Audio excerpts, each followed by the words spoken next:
Bonjour, je m'appelle François Coupland, je suis ethnobotaniste, c'est-à-dire que je m'intéresse au rapport entre l'homme et les plantes, en particulier aux utilisations des plantes, depuis bien longtemps.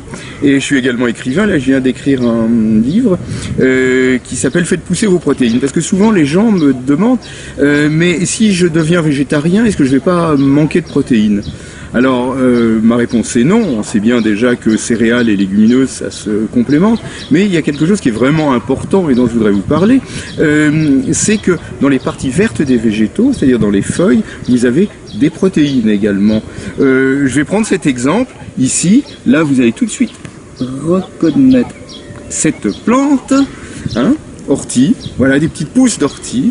Et peut-être le savez-vous, mais en tout cas dans les feuilles d'ortie en particulier, mais de tous les végétaux, vous avez des vitamines, vous avez des sels minéraux, des oligo-éléments, vous avez également des flavonoïdes, vous savez, des antioxydants, des choses comme ça. Ça c'est très bien, c'est très très important, c'est même fondamental. Mais ce qu'on ne sait pas habituellement, c'est qu'il y a également des protéines, et que ces protéines dans les parties vertes des végétaux, dans les feuilles des végétaux, ces protéines foliaires sont équilibrées en acides aminés essentiels que notre organisme n'arrive pas à fabriquer, donc on doit lui apporter, ce qui veut dire que ces protéines foliaires ont la même valeur nutritionnelle que la viande, le fromage, les œufs, le poisson, les produits animaux d'une façon générale. Donc quand on mange une petite pousse d'ortie comme ça, voilà,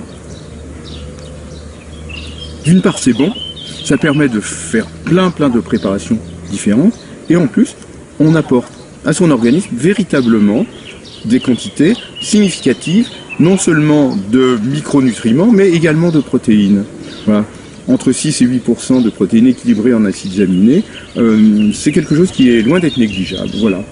Alors, il n'y a pas que les orties, il y a d'autres plantes, d'autres mauvaises herbes, puisque ce dont je voulais vous parler ici, faites pousser vos protéines, faites pousser, laissez pousser aussi vos protéines, c'est trouver un équilibre entre ce qui vient spontanément dans le jardin, ce que vous cultivez.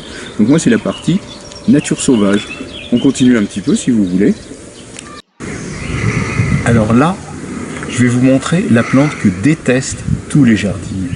Ils en ont horreur. Ils en ont horreur. Regardez. Ça, cette plante. Cette plante, elle s'appelle l'égopode.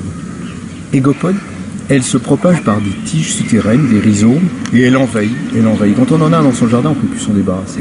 Si, il y a une façon peut-être de s'en débarrasser, c'est d'en manger beaucoup, tellement on l'aime, parce qu'elle est délicieuse, elle est excellente, elle a une saveur aromatique qui est vraiment très très agréable, et puis elle est plus riche en vitamine C que les oranges, elle est riche en différents minéraux, et également en protéines complètes, équilibrées en acides aminés essentiels.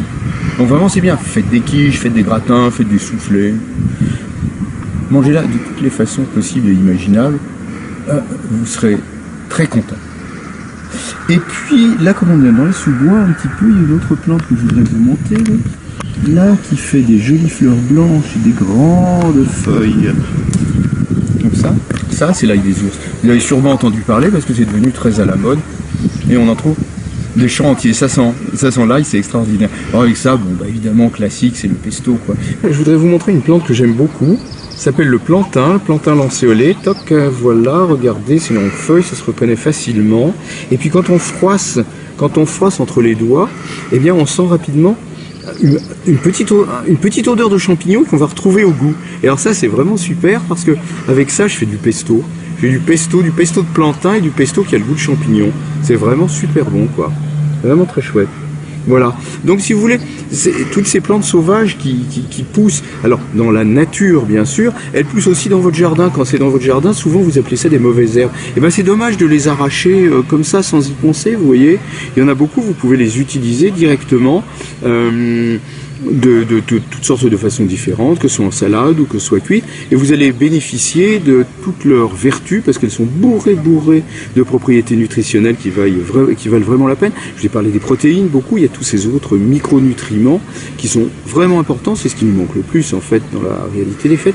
Et puis surtout, fondamentalement, je pense que, vous voyez, c'est important que le jardin soit une prolongation de la nature, qu'il y ait un équilibre entre votre jardin, ce que vous cultivez et ce qui vient tout seul. Ce qui vient tout seul, c'est la nature qui s'exprime. Voilà, c'est la nature qui va envie de pousser, de foisonner. Et si parmi tout ça, vous y trouvez votre compte, eh ben, vous serez vachement content. Les plantes aussi, les insectes qui vivent avec et tout le monde. Voilà, vive les plantes, quoi.